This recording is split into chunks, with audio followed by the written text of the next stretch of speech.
Hello, my name is Kelly Cannon, and this is the Salt Lake Tribune Daily Buzz, a video series where we bring you the important story of the day and why it matters to you. Now, so far this winter, Utah has been getting a ton of snow, with even more snow hitting the mountains.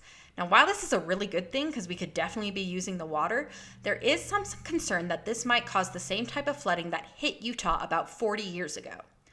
Now, I know about the 1983 flooding because in June of that year, my parents got married and the weather had a big impact on their wedding plans.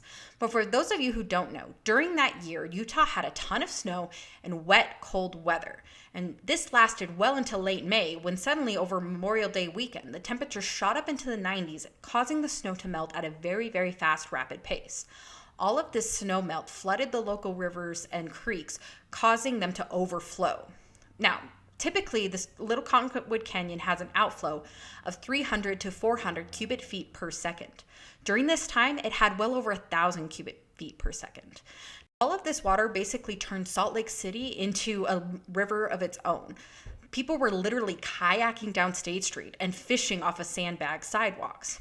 Now, there was property damage, but widespread devastation was avoided thanks to the quick actions of volunteers and officials.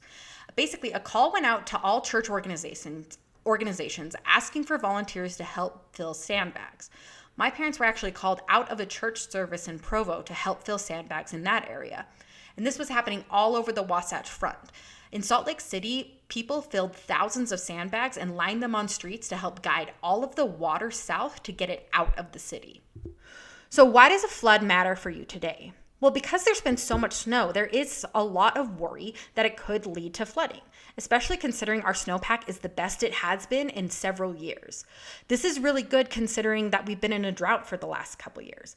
But that very drought could be the thing that prevents floods from happening. You see, unlike 40 years ago when the Great Salt Lake water levels were plentiful, it is currently shrinking due to a lack of water, and therefore there are plenty of places for excess water to go. Also, many cities and counties began to build infrastructure with flood management in mind, such as reservoirs, spillways, and aqueducts, in response to the 1983 flood. But the biggest factor is going to be the weather. See, in 1983, they had a lot of cold, wet, snowy weather, and then all of a sudden it got super hot, and therefore all the water melted at once.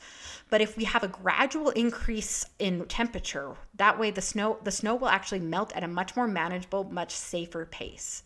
Now, we want to hear from you guys. Do you remember the floods from 1983? Does your family remember the floods from 1983?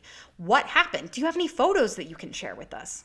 Comment below or tweet us at SLTrib. Thank you guys so much for watching. We really do appreciate it. If you want these videos as soon as they are live, be sure to subscribe. That way you'll get a notification every time that they are published.